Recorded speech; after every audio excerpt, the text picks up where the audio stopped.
अस्सलाम वालेकुम YouTube channel उभरता सूरज पे खुश आमदेद। मैं हूं सैयद आगम हसन।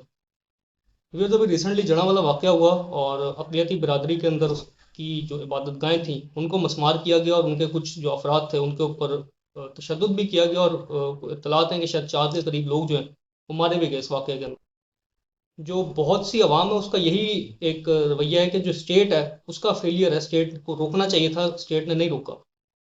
ये बिल्कुल ठीक बात है कि स्टेट की जिम्मेदारी थी कि उस वाक़े को रोकती। और जब ये लोग मतलब इस तरह की पुरतशद्दुद कार्रवाइयाँ कर रहे थे तो स्टेट का काम था कि वो आगे बढ़ के जो लॉ एंड ऑर्डर की सिचुएशन थी उसको कंट्रोल करती। लेकिन सारे वाक़े के अंदर सवाल ये है कि इस कौम की तरबियत कौन करेगा। ये किसने बताना था और किसने डिसाइड करना था कि जो लोग दूसरे मज़ाहिब की इबादत गाहें होती हैं उनका भी उतना ही एहतराम होता है जितना आपकी इबादत गाह का एहतराम है। ये इस चीज़ को किसने वाज़े करना था। मसला ये है कि इस कौम के अंदर ये चीज़ अभी तक वाज़े ही नहीं हो पा रही कि इस कौम की तरबियत करनी किसने। ये तरबियत का ज़िम्मा जो है ये कोई लेने के लिए तैयार ही नहीं हो रहा। ये स्टेट की ज़िम्मेदारी है या मस्जिद के मौलवी की ज़िम्मेदारी है। क्योंकि मसला ये है कि स्टेट ये चाहती है कि जो कौम की तरबियत होगी वो लॉ के तहत होगी, जो ब्रिटिश लॉ बना हुआ है यहाँ पे जो आइन है उसके तहत इस कौम की तरबियत होनी चाहिए कि जो लॉ बन चुका है उस लॉ के अकॉर्डिंगली जो है इस कौम की तरबियत और वो उस लॉ को फॉलो करे।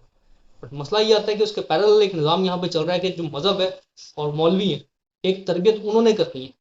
अब किस तरबियत के ऊपर इस कौम ने चलना है, जो स्टेट की तरबियत है कानून बना हुआ है उसके ऊपर चलना है, या जो मौलवी एक तरबियत कर रहा है मस्जिद के अंदर या मजहब की एक जो आपकी तरबियत कर रहा है उसके ऊपर चलना है। तो ये क्लैश चला हुआ है जिसकी वजह से कौमों हमारी इस कौम की जो है वो तरबियत ही नहीं हो पा रही। इस कौम को ये बताया ही नहीं हम बता पा रहे कि किसकी जो है वो क्या जिम्मेदारी है और किसकी क्या रिस्पेक्ट किस जगह पे ऊपर होनी चाहिए। मसला ये कि इस पूरे वाक़े के अंदर जब ये वाक़या इनिशियल स्टेज के ऊपर था तो मस्जिद का मौलवी किधर था। ये उसकी जिम्मेदारी थी कि उन लोगों को बताता है कि तुम जो हरकत करने जा रहे हो ये गलत हरकत है। आप क्या कोई जंग लड़ने जा रहे थे?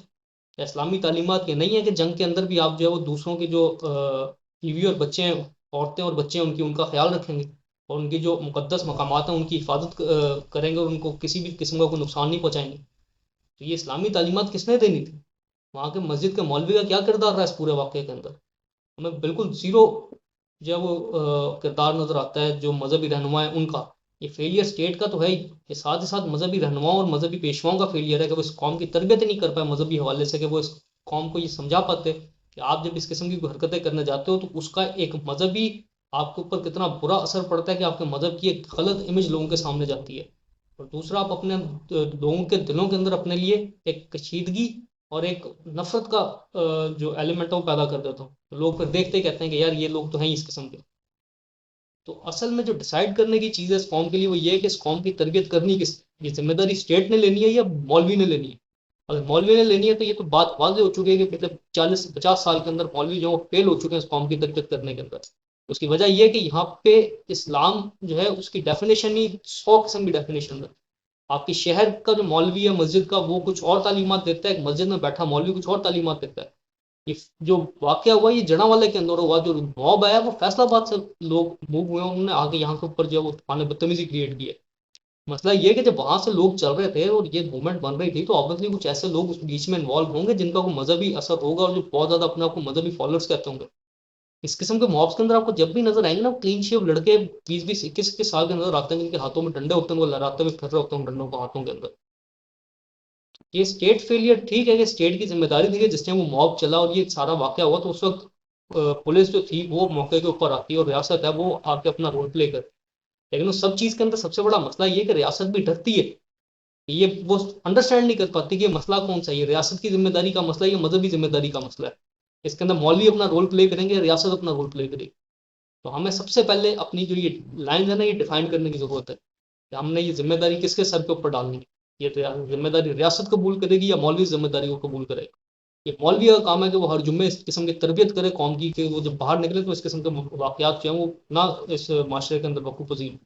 ये इसी वजह से वकूफ़ पजीर होते हैं क्योंकि मौलवी जो है वो मस्जिदों को खुतबों के अंदर जो है वो इस किस्म के लोगों को इश्तियाल अंगेजी के खुतबात सुनाते हैं और इस लोगों को बाकायदा तौर पर प्रोवोक करते हैं कि जी जुम्मे के बाद आज इधर रैली निकाल लेंगे और ये बिल पास हो गया तो हम ये कर देंगे, अगर ये कर दिया हुकूमत ने तो हम ये कर देंगे।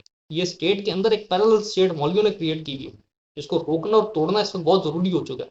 अगर हम नहीं तोड़ेंगे तो जो वाकयात आप देख रहे हैं इससे ज़्यादा बदतरीन वाकयात जो है इस मुल्क के अंदर रूनुमा हो।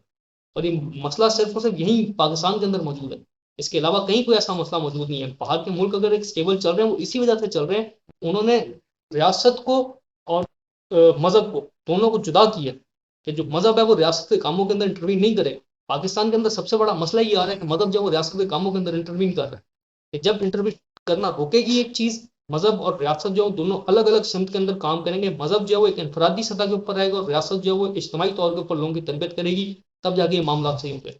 अगर तो आपने यही रवैया रखना है कि मजहब जो है वो हर मामला के अंदर इंटरफेयर करेगा आके रियासत के, तो फिर ना ये रियासत चल सकती है और ना जो मजहब आप चलाना चाह रहे हैं वो यहाँ चल सकता है। थैंक यू सो मच, अल्लाह हाफिज़।